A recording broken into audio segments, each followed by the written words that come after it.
Hello, sword people. Welcome to the Sword Guy podcast. This is your host, Dr. Guy Windsor, consulting swordsman, teacher, and writer. Join me for interviews with historical martial arts instructors and experts from a wide range of related disciplines as we discuss swords, history, training, and bringing the joy of historical martial arts into our modern lives. I hope you enjoy this greatest hit episode of the show. You can find all the episodes at swordschool.com/podcast, and there's a direct link in the description to this episode's show notes. On with the show. Hey everyone, this is Guy Windsor, also known as the Sword Guy, and I'm here today with Da'Mon Stith, who is a teacher at silentsword.org, specializing in African martial arts. And you can find him at silentsword.org, or you can search for him on YouTube at Da'Mon Stith, Damonstith, and there should be an apostrophe between the A and the M in Da'Mon. And you can also find him by searching for Historical African Martial Arts Association. So without further ado, Da'Mon, welcome to the show. Hey, welcome. It's an honor and a privilege to be here. Well, thanks for coming along. Now, my first question is usually the same, and that is, whereabouts in the world are you? I am currently living in Austin, Texas, in the United States of America. Lovely. I actually have been to Texas a few times, but I've always wanted to go to Austin and never quite made it. And I'm gathering a longer and longer friends list of friends who live in Austin, including someone I went to school with like nearly 40 years ago. So I am past due a visit. Now, you're best known for your research into African martial arts. So how did that actually get started? Tell us the story. Okay, so this is a long circular story. So we have time. So the fast version of it, and then I'll get into some of the details. The quick version of it is I started off as a kid really into martial arts, and I transitioned from East Asian martial arts to studying. Well, hold on, let me slow down. Let me say this. So I started in a traditional Okinawan karate, Shorin-ryu. And I had the opportunity to train in Okinawa. My father was in the military, and he was stationed there for a few years. So I went there and got to train in Okinawa. Wow. That's really cool. Yeah. So while I was there, totally by accident, the gods or fate or whatever, I was doing. At the same time, I was really into Lord of the Rings, right? So I remember I went to the library in Kadena Air Force Base, and I was looking up, books on Lord of the Rings, and I came across this book called The Book of Five Rings. Oh, yes. So I was like, oh, this sounds interesting. So I got the book, and I'm 13 years old, and I'm reading Miyamoto Musashi's Gorin-sho. And what really struck me about the book and what he was saying, because I was into martial arts, but what is the word? He gave me a different perspective on the martial artist as incorporating and embodying like a number of different skills and attributes that were somewhat related to fighting, but more so related towards the character and the poise of the warrior, if you will. And that mindset.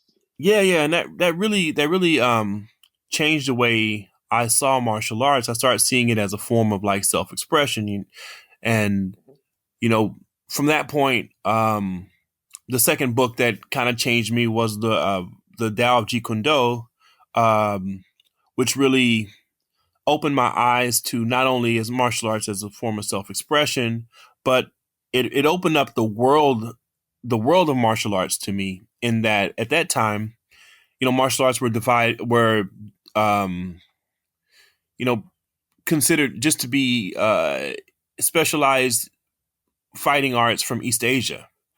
And Jeet Kune Do started to incorporate fighting arts from different parts of the world. So these are the first time I was hearing about like Savat or, Muay Thai or Kali or Silat. And that really intrigued me that there were other fighting arts around the world that were not East Asian. So I started getting into Jeet Kune Do and particularly the Southeast Asian arts because at the same time, I'm also developing this curiosity about Africa, African history, and I'm looking. I'm seeing these Southeast Asian art forms that embody fighting, but they also embody like ritual and certain cultural practice. Yeah, all martial arts are cultural. I Yes, mean, indeed. they're an expression of the culture from which they come. Yes, indeed. Unfortunately, like when you get when you get some of the fighting arts that are a little more common in America, they're not. That's not that's not as apparent. You know what I'm saying? Sure. You Yeah, know, yeah. but especially like something like Silat or Muay Thai that has like music and it has like these ritualized stances and positions and postures. It was very very different than what I was accustomed to. So I got into Southeast Asian martial arts through Jeet Kune Do, and at that time, roughly around the same time, I came across capoeira, and capoeira was really interesting because I really connected to it, the movement, and something. Even though I didn't know much about its history or where it came from, the practitioners, most of the practitioners were people of African descent, and it kind of spoke to me in that way. So I started delving into capoeira, getting deep into it, and I learned that it was a practice that was an extension of older Central African fighting forms, and so I started to see with capoeira that one, it wasn't just this like this what how would I say? It wasn't just a freak accident that this fighting art had developed in Brazil. Like it was like this chance happening. And actually throughout the African diaspora, there were lots of fighting arts that were practiced that kind of had a similarity in its form and in its function. And to me, that spoke to, this is a larger, pretty strong tradition that was being brought over from West and Central Africa, specifically from Central Africa. So Okay. capoeira was my entry into African based fighting arts because I went looking for, once I saw that there were more fighting arts that were related to capoeira in the Western Atlantic, I started looking for parent arts on the continent. Okay. What did you find? Well, I found a lot. I found that at least for the arts that were brought to the New World, a lot of them are Congo-based Bantu arts from Central Africa. Um, Okay. so um, So they, and it goes into, and I think this is probably best articulated by Professor TJ Obi's book, Fighting for Honor, where during the slave trade, many of the people that were captured and sold as slaves were, prisoners of war, and they brought with them these indigenous forms of fighting to the Americas. One interesting thing about the Congolese style of warfare and style of fighting is that um, their armies didn't really move in like these mass coordinated formations that we kind of envision, like when we're seeing like Alexander the Great moving on a battlefield. Um, Right. they were primarily um, light infantry, and very few of them carried shields. So what they Oh, did is really? they developed a way of negating and voiding attacks, and they would do these. They would hone these skills through these war dances or these games that they would play. So one war dance was Nsanga, which, according to the Jesuit priest who witnessed this dance, he mentioned that the the warriors would do these dances like a military review that consisted of like 1,000 twists and turns, and they were able to avoid spears and arrows and being hit or cut by swords or whatnot. And then the other Wow. practice was Okay. the ngolo, which is the zebra dance, and these are two of the root arts for capoeira in a sense, or believed to be. And in this, it's kind of the same thing in that it's a practice where the legs are primarily used for kicking, and the hands are for support, or they're used in open, for open hand, never really closed fist. But the idea is to develop this corporal dexterity, this ability to use dynamic evasions. And this is exactly what you see in capoeira, this avoidance of like blocking and stopping an attack, but this emphasis on blending, voiding, and rolling, under, over, or around these attacks.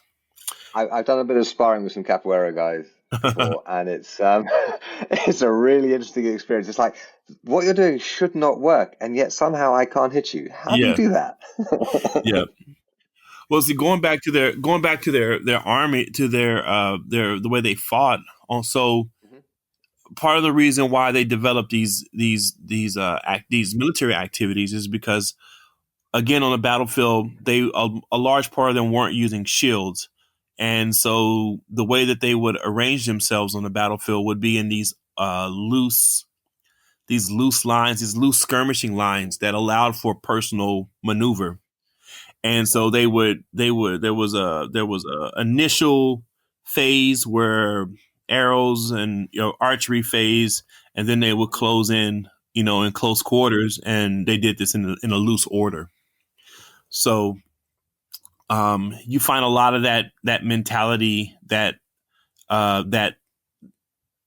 strategy, carry over into the fighting arts in the African diaspora. But moving like along the continent, I mean, I found a lot of. I think what happens, I had to adjust what I was looking for, because you're kind of looking for African kung fu at first, Yeah. and it's not really that. It's not what you're going to find. Um, you're going to Okay. So what find. do you find? Well, you'll find in what I found, and not saying that I found everything, but um, as far as living traditions go, you'll find, Mhm. combat sports and physical activities that are used either as like a way for training for battle, or if there's a region where they're not fighting like that anymore, it has like a cultural, spiritual kind It's of. like a folk dance, maybe. Say it one more time. So it operates in the same sort of space as a folk dance. Yeah, yeah, I think that's kind of the tendency. What you see is when a fighting art is no longer viable on the battlefield, it either becomes like a sport, or some kind of like folk practice, or some type of game. And I think that's kind of what you'll And we see what that in European arts as well. I mean, fencing became a sport, right. and there are sword dances in various parts of Europe that are clearly related to older forms of swordsmanship, but they have been converted over the centuries into dances, Yeah, effectively. Mm. exactly. Um, but yeah, so just I I found that wrestling, of course, is a very universal fighting art throughout the world, especially in Africa. Um, Stick fighting as well was a very common, uh, nearly universal practice on the continent, and the stick was usually a a softer training weapon for something more lethal, whether it's, and depending on the culture, if it's a sword or if it's an axe, or if it's a fighting stick that's either a club, a mace or a club or whatnot. So, in some Yeah, areas, like a knob carry. I've handled some Zulu weapons before. That's the closest I've ever got to African martial arts. And yeah, I would not want to get hit over the head with a knob curry. no, yeah.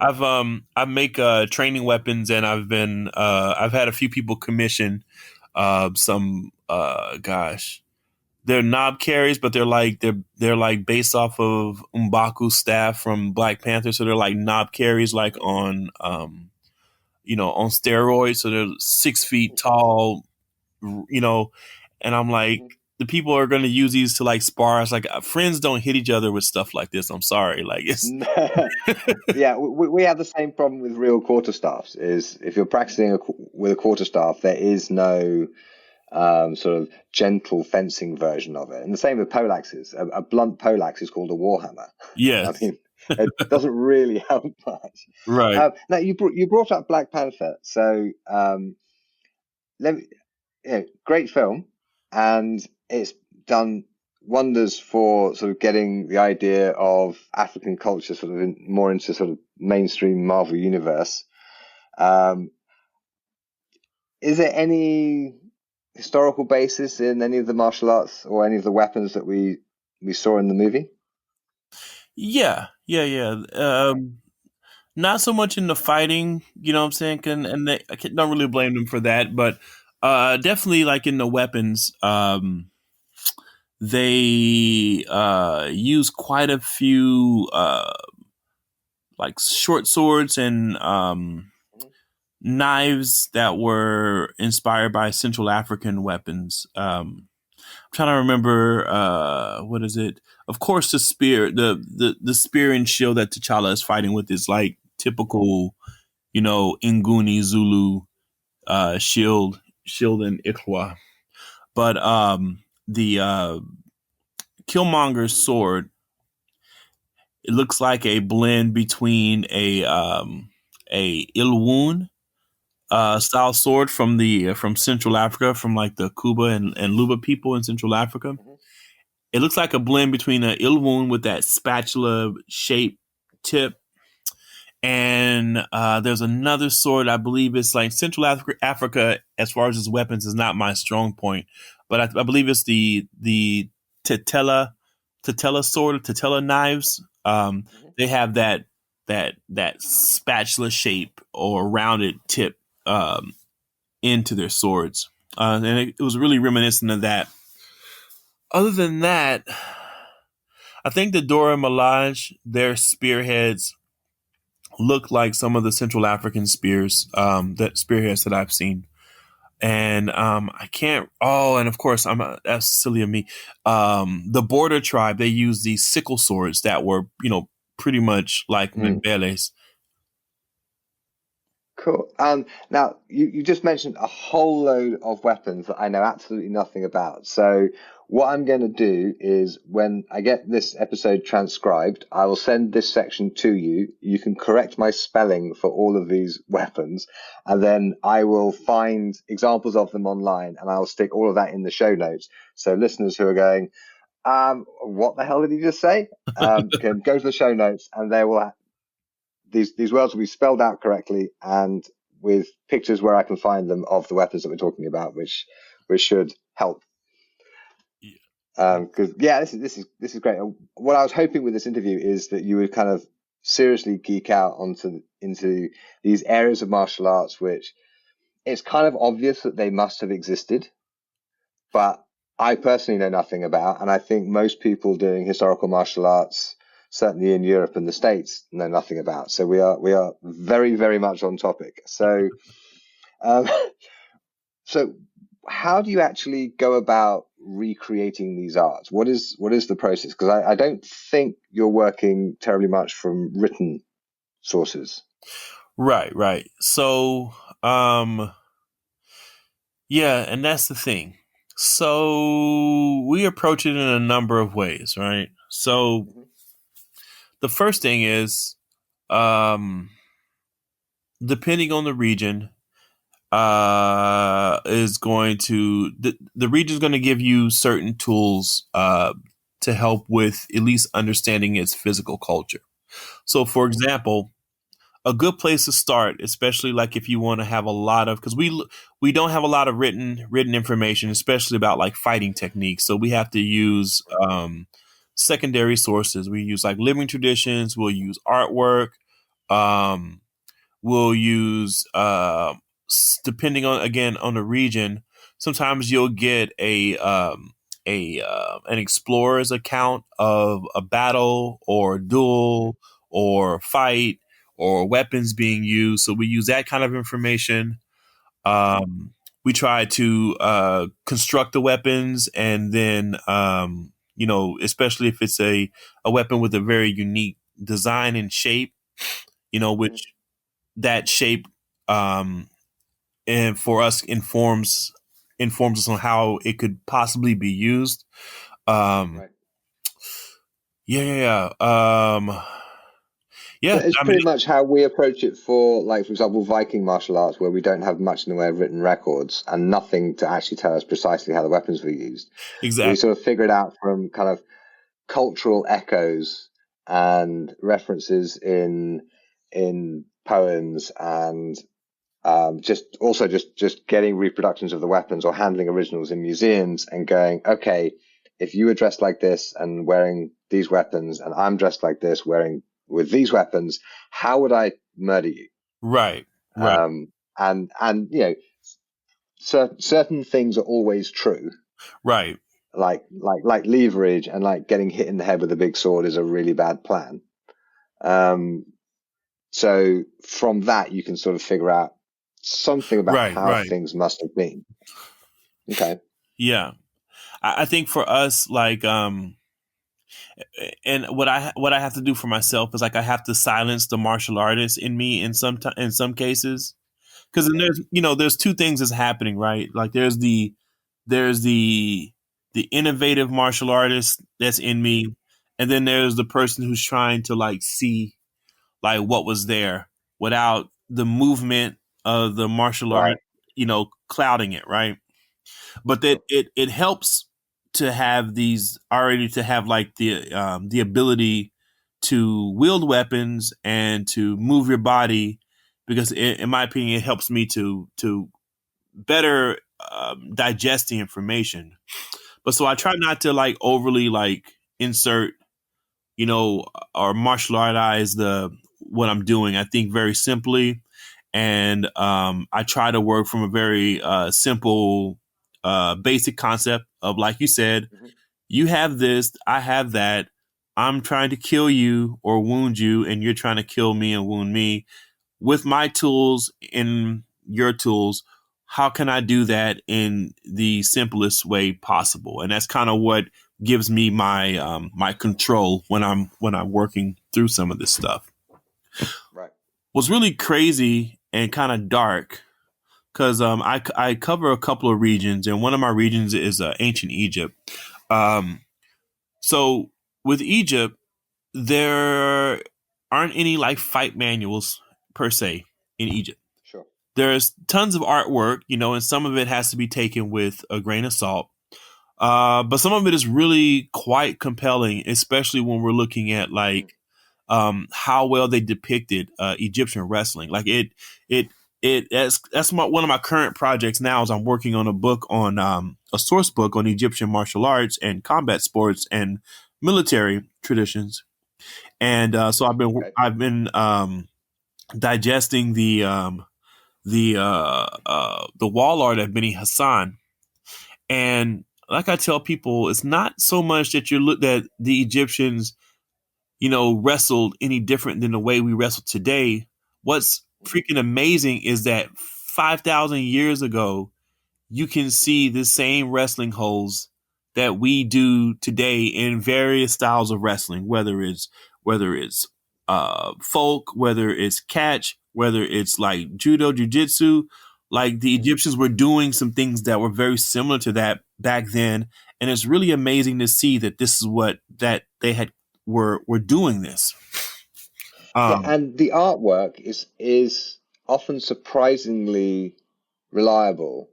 Like, for example, I'm also into woodwork, and particularly traditional woodwork. And I've seen like Egyptian images of tools that I recognize.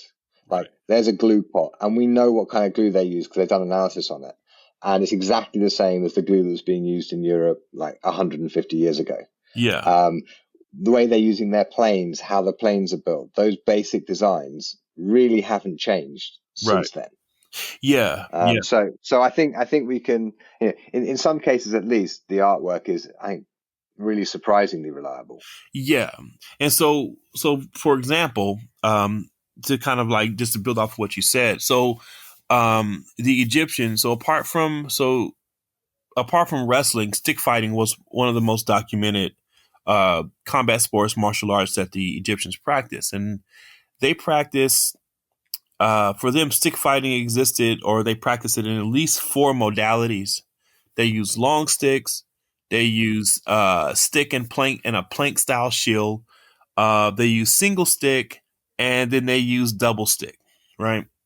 What's really amazing is that you'll find, when you find like a living tradition like the Nuba people in Sudan who practice, I don't think they do double stick, but they practice long stick and they practice single stick. And what's really, really amazing is they practice stick fighting with a plank shield strapped to the arm, just like the Egyptians.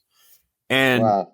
yeah, and so for most shields in Africa are center grip shields, and the Egyptians they used a center grip shield in the New Kingdom, but in the Middle Kingdom they were using shields that were strapped to the arm.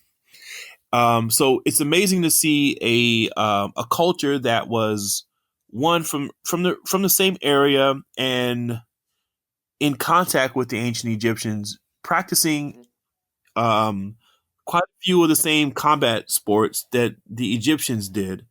And this shield and stick, it's amazing to see that it's very reminiscent of what you see in the iconography.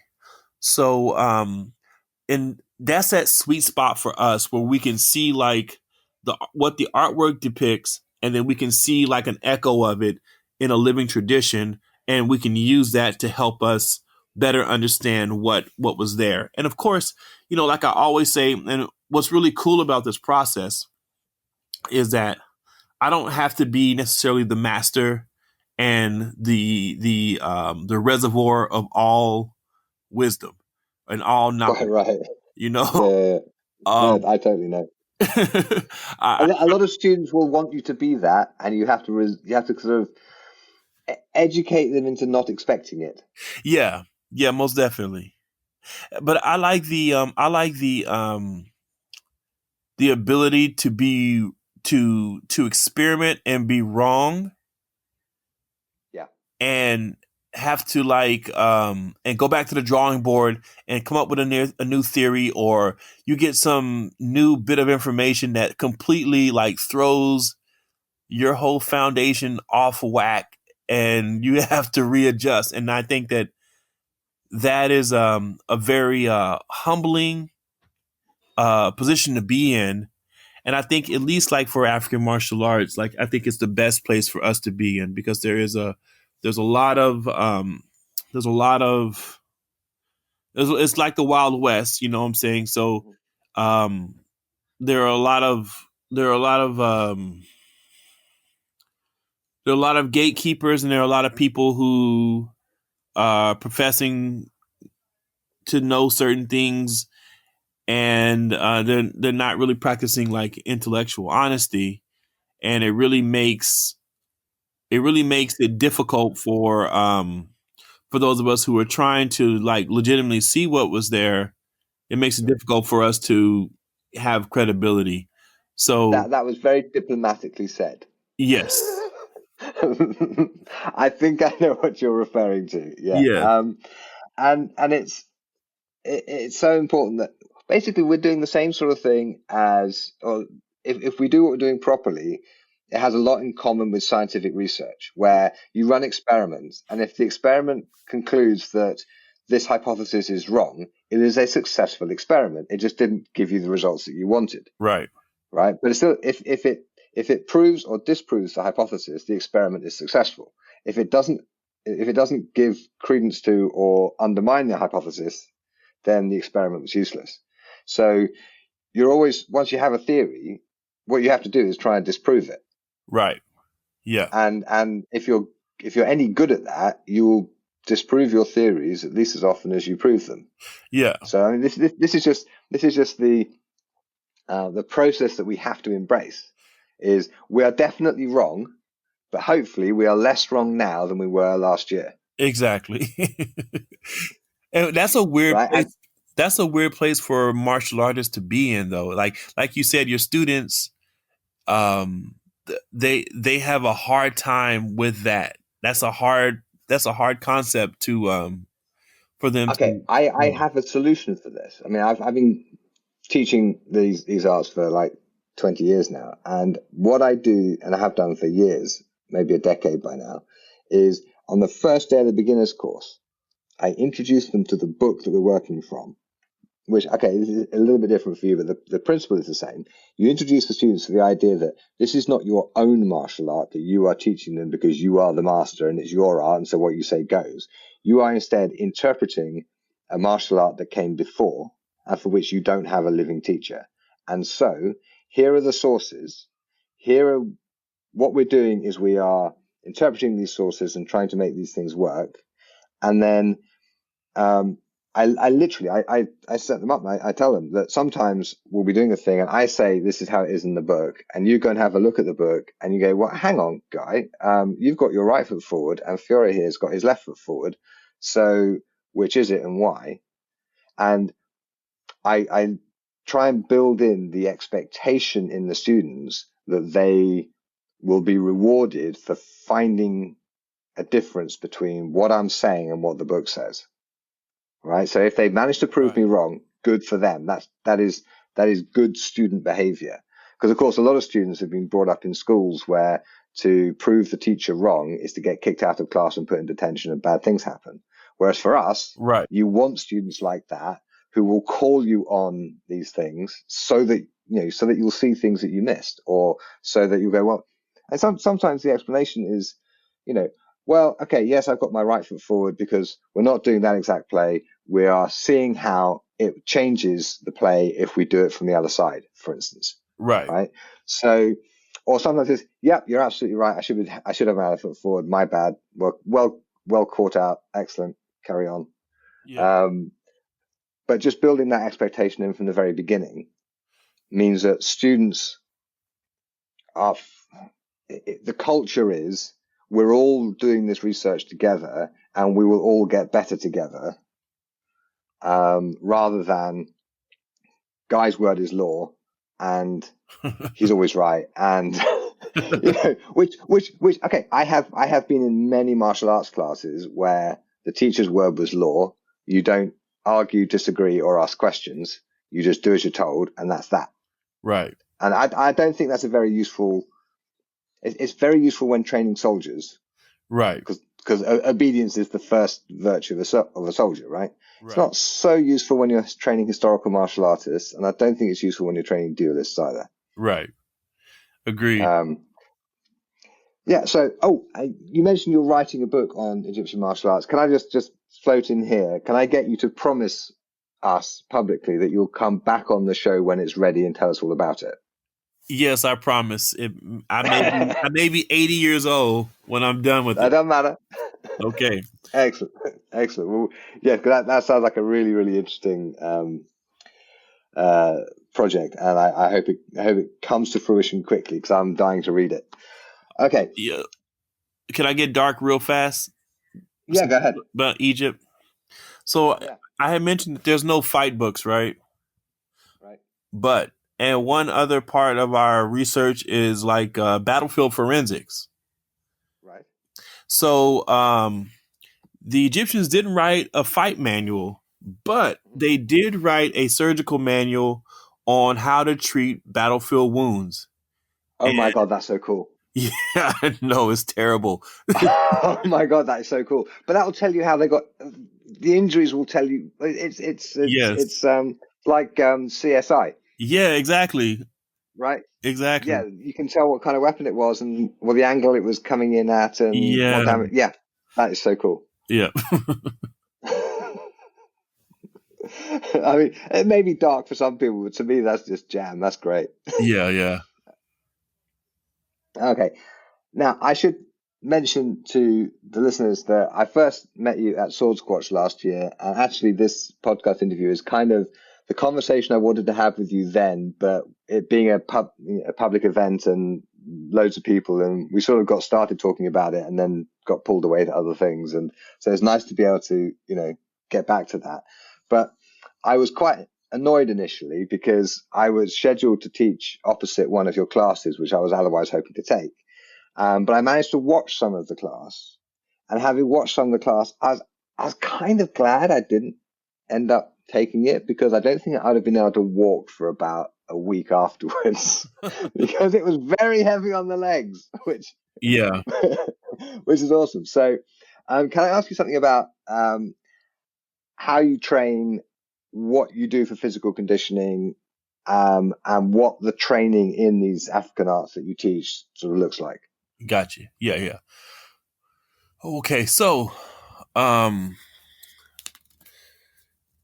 all right. So, what we do for conditioning is, so a lot of the sword arts that we practice, like in the Western Sahel, I mean, in West Africa, I should say the Sahel is the region between the Sahara and the more tropical regions of West Africa, and it also applies to East Africa. So, what you find is like groups like the Tuareg, the Hausa, even to the further east, like the Haldendoa, the Beja, they they do sword dances and a lot of their ritualized sparring in a very low crouch position, right? So a lot of their dances involve like this really low center of gravity, and then like these explosive, like jumping, hopping movements.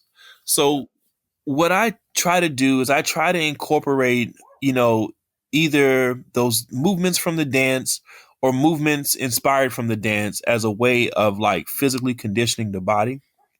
I have a theory that I think from what I have observed, and I haven't seen a lot as far as like, I'm definitely the blind man touching the elephant's trunk and telling you what I see, what I think the elephant is based off of my touch. But from what I've experienced, I think that the way that they approach like fighting and training for fighting was in a very simple way. So I don't think that they practice, very complicated footwork. Like I think the footwork, and from what I've seen, the footwork is very simple.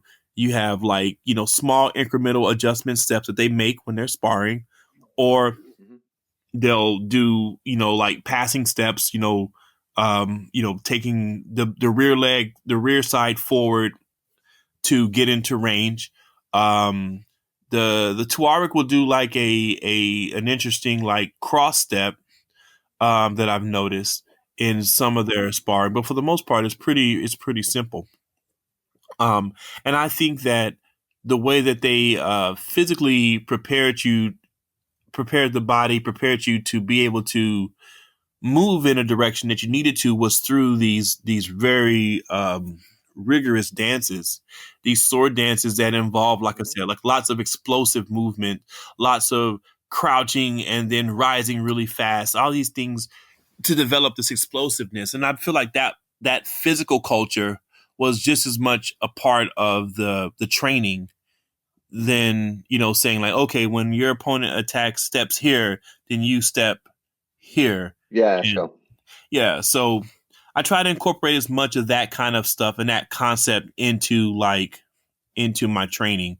What I find sometimes with and coming from a capoeira background where we're constantly moving, right? Yep. What I And found, upside down a lot of the time. and upside down a lot of the time. What I found is that if I let my people, if I'm doing the sword, it's easy to kind of coast with the sword. I can just kind of sit back and just do my thing, It's, Yeah, that is actually my preferred way of doing things. I'm very lazy, and the whole point of having a sword, as I see it, it's a labor-saving device. And if I can basically stand still and watch my opponent charge their face onto my point, I'm happy. yeah. I don't want to break a sweat. I just want to kill people. Yeah. No, I understand and I respect that. Um, But to get there, you have to get pretty fit and strong or whatever, and learn all of this sort of learn all the physical stuff and get physically fit. I totally appreciate that, and any of my students will tell you that we do a fair bit of footwork. yeah. But yeah, as a goal, I think lazy fighting is Where to where I'm go. at. But I think we also have to we have to work a little harder in certain aspects because, again, a lot of the fighting, even though we have shields that serve as our body armor, there's still quite a lot of movement of the body behind the shield, just because, you know, you, it's almost like we want to hit. Of course, everyone wants to hit and not be hit. You know what I'm saying? yeah. And preferably, I tend to follow the defense pyramid, of blocking, parrying, evasion, interception, that kind of idea. And so, there's a really interesting drill we do, sparring drill that we do, and what it is like I tell my students, I let them go around where they can parry and they can use the sword for defense. Mm-hmm. And then on the other end of that, I'm like, okay, these next couple of rounds, you guys can't you can't use your sword to defend. You have to use your movement. Right. And then I punished them. For making using their sword to for defense. I know this sounds terrible. We were just talking about how, I'm not the kung fu master and I don't have all the, and here I am. But it's interesting, how they have to approach the fight when it's like, okay, I don't have, because there are some questions about whether, to what degree, parrying with African swords, to what degree that was a thing, you know what I'm saying? Um, According to some, European accounts, that wasn't a thing, that they used primarily the shield for defense. So Yeah, go ahead. it's there's definitely swords that are not designed to be particularly effective for parrying. They are purely offensive weapons. I mean, obviously you'd parry with them in a pinch, but Yeah, looking at the damage to swords that we find in museums, we often see that there's damage consistent with striking, but right. there's not much damage consistent with parrying. Right. So yeah, So it's a cultural thing, I think. yeah, yeah. And a preference. Could also be to do with metallurgy, how the weapons are built. Not all weapons will actually survive a parry. Right. Yeah, and then that's kind of the thing that we have to negotiate when we're doing this, and I try to cover my bases as far as that goes. So a drill where, yeah, you don't have your shield, and now it's a matter of hit and don't be hit, and how do you engage somebody in that kind of a match? And it's very interesting to see, how people move, especially when they know they're going to be punished. Punishment if they get cut, if they get killed, and punished if they use their sword to protect themselves. Those kind of things are activities that I like to use for training. Yeah, I use a lot of games, to kind of help build certain attributes and certain ideas. Okay. Any examples spring to mind? Well, that was one. And then we do another one, which is the complete opposite of what I had just described. Okay, good. Where we do use I'll have people stand on the wall, and they'll work. One person will attack, the other person will will work on parrying and defending with their sword. And gosh, we have flow drills that we do in order to, because a lot of our games and our drills comes from taking the traditional either traditional sparring or traditional games and turning them into drills. So for that example that I gave you is it comes from Mathrag. It's Algerian stick fighting, where in the way that Mathrag is played is one person attacks, the other person defends, and you kind of trade, back and forth. And the person who's attacking can do any set number of attacks, and you have to try to catch all those and defend all those, and then you can return the favor. So we would take a practice like that and turn it into a drill where, hey, you're on your wall, you can't retreat, you can't go anywhere. Get comfortable being behind your stick or behind your blade. And then we can take the same drill and then we do it with movement, or the same drill. And the idea is while you're defending, you find a moment where you can disrupt that rhythm with your own attack. I'm trying to think. It's been such a long time since I've actually been in person teaching sport with anybody. I'm like losing all my mojo. Yeah, I know the feeling very well. So Corona, I imagine, has like massively disrupted training and everything in Austin, as it has everywhere else. So how are you keeping yourself fit and active and still engaged with your art while the schools are shut? Well, I'm not keeping myself fit and active as I should be. Actually, I'm glad to hear that, because that means maybe the next time I take your class, I will have caught up a little bit in the leg department and I won't completely die. Excellent. Yeah, no. I need to get back with it. But I've been trying to. We've been having virtual classes, and that's been helping. But it's not quite the same. But it's what we have. So I've been trying to do that. I've been trying to do these little fitness or martial arts based challenges for myself, just to kind of keep myself engaged. But it's not quite the same.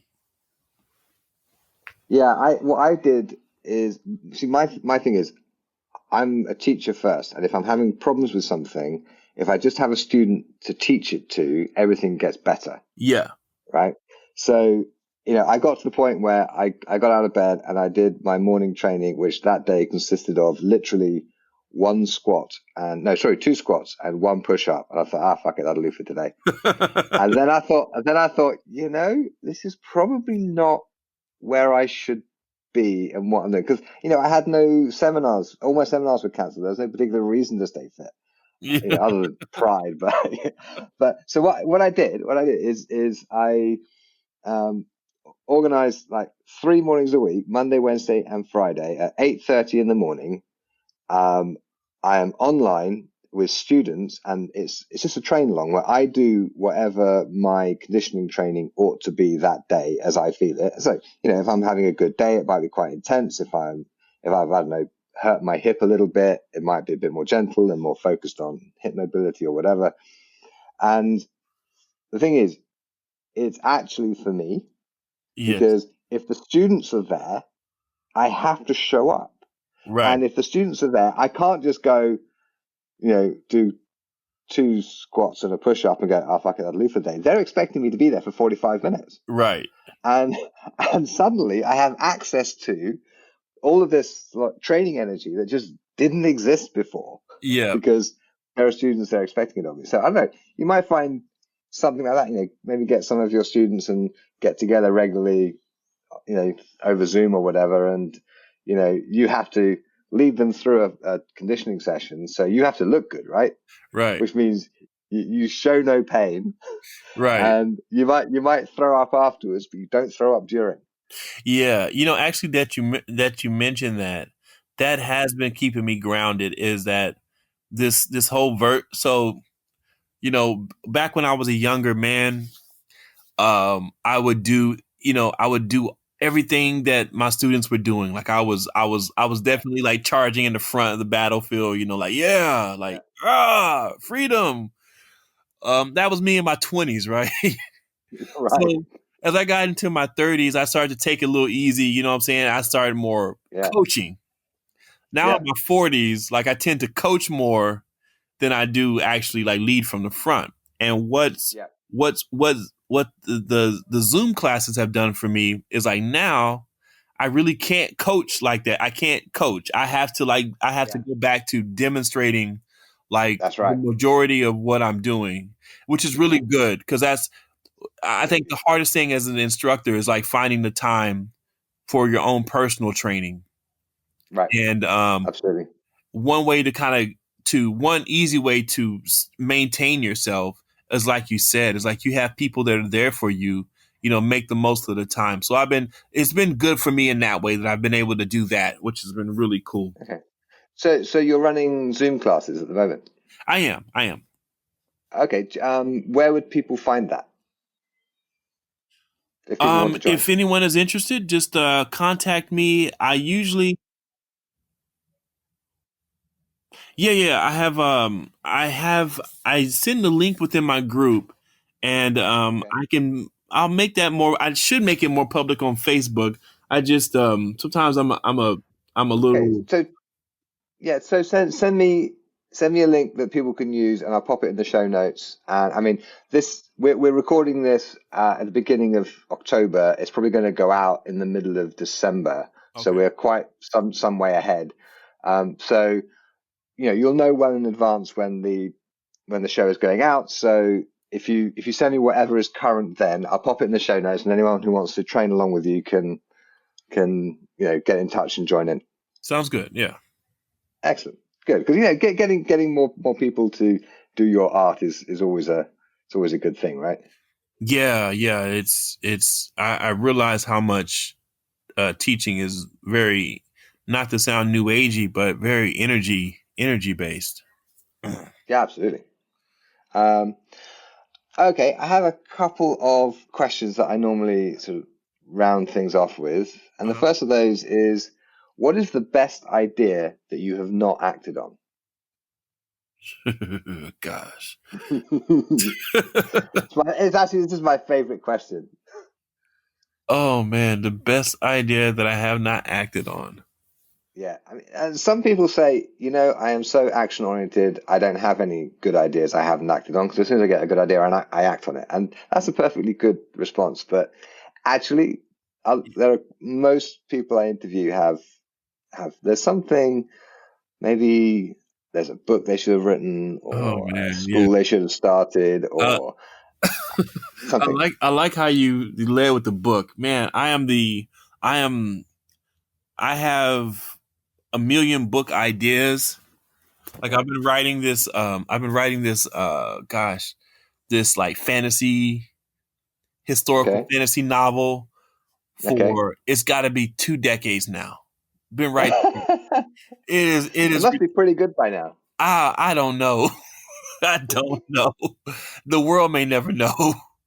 That's one thing. Actually, just and it's kind of part of what I've been going through these past couple of weeks is just I wish that I managed my time better to maybe have published this book or even these the book on the Egyptian martial arts. Like I haven't really I work at it, I kind of graze and work on it. So I wish that I would have gotten that out like last year when I was supposed to.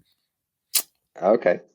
Well, I'm quite good at getting books finished and out the door.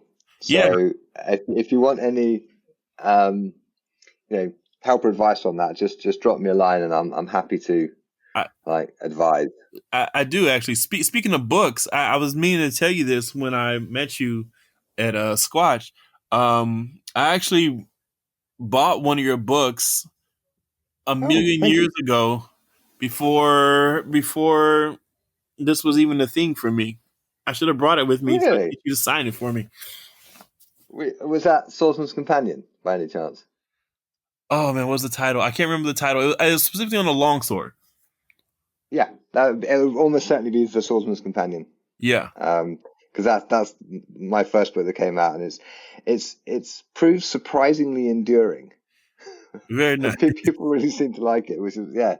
So actually, let that be an example to you, right? That book literally changed my life, right? Oh, wow. It was after that book came out, I started to get contacted by event organizers saying, "Would you come and teach at our event?" Or, the reason I have a branch in Singapore is because a couple of guys in Singapore came across that book in a bookshop and then ended up coming to Finland, where I was living at the time, to train for a month.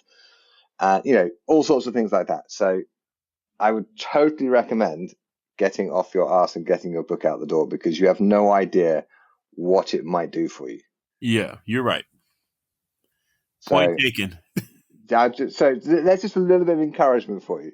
Because all right, so the best idea you haven't got your book out. That's an excellent one, and I'll be very happy to help you get your book out if you need any, advice or assistance Definitely. or whatever. Just let me know. I can use as much support as possible. All right. Okay, my last question. Somebody gives you $1 million to spend improving historical martial arts of whatever kind worldwide. What do you do with the money? Oh, man. Okay. All right. So I think definitely the next phase, for at least for like Hama, is because I think what we have is we have this movement, this martial arts movement that's going on, primarily for us in the West. And then you have the scholars and academia who are studying, their field of study is something related, but maybe not completely the same thing, but something, related. Yep. And what I would like, and then also on the other end, you have these people, these communities that still practice, some of their traditional fighting arts. Yep. So what I would like to do is I would like to use that money in order to, one, connect the synopsis between this triangle of interest between the fight forensic guys like myself, the hardcore academics who are in the field, and then the people that are practicing these living traditions. Connect the synopsis between these three groups and make it so that one, we can travel and work and learn directly from the communities on the continent, and from, and then the scholars who have like all this like brain power going to us. Like it drives me crazy. Like it does. Like I'll come across like an article, like, military traditions in Ethiopia. And I'm like, oh yes, like there's going to be something on this, but like something specific to the swords, but they usually tend to talk about, other aspects, as opposed to like, no one's really looking at like the weapons or like the gear or that kind of stuff. So just to be able it's more like the logistics of it, or the social impact of it, or how it's organized. Yeah, exactly. Culturally, Which is I've great. had similar frustrations myself. Which is great, and I give them a thumbs up to that. But to be able to like sit with an academic, and then to be able to like say, okay, well, what do you know about this particular weapon? Like, when was it introduced into this region? And to be able to have those kind of conversations, to use that money to do that, Right. like going there. Maybe organizing some sort of like symposium where you invite like practitioners of the living arts and scholars on the theory of various related fields, and just getting everybody together into a room Yes. to listen to each other's presentations and talk to each other, and that could be really useful, actually. Yes, indeed. And even more. And can I come? Yeah, of course, always. And I wouldn't want to miss that. That'd be brilliant. yeah, and then on the side of those of the communities, I think it's really important to invest like energy and capital into these communities. In that, being from the diaspora and researching the fighting arts of the diaspora, you realize that there's a lot there, but there's a lot that's been lost. And so being able to like show value for these practices, and to offer people a means to like make a living and to encourage the like development and the to further these things, like that's invaluable. So like, yeah, I would definitely use that money for that, that reason. Excellent. Well, thank you very much. That's a brilliant idea. All right, Damon, I think we are at time. So thank you very much for joining me today. It's been a fascinating conversation, and I'm very much looking forward to you coming back on the podcast when you launch your book on Egyptian martial arts. Hint, hint, no pressure. Yes, sir. Thank you for having me. Thanks for listening. You can find the episode show notes at swordschool.com/podcast, where you will find transcriptions, photos, videos, and links for this episode. You can find a direct link to the show notes for this episode in the description. Join us next week for another cracking conversation. See you then.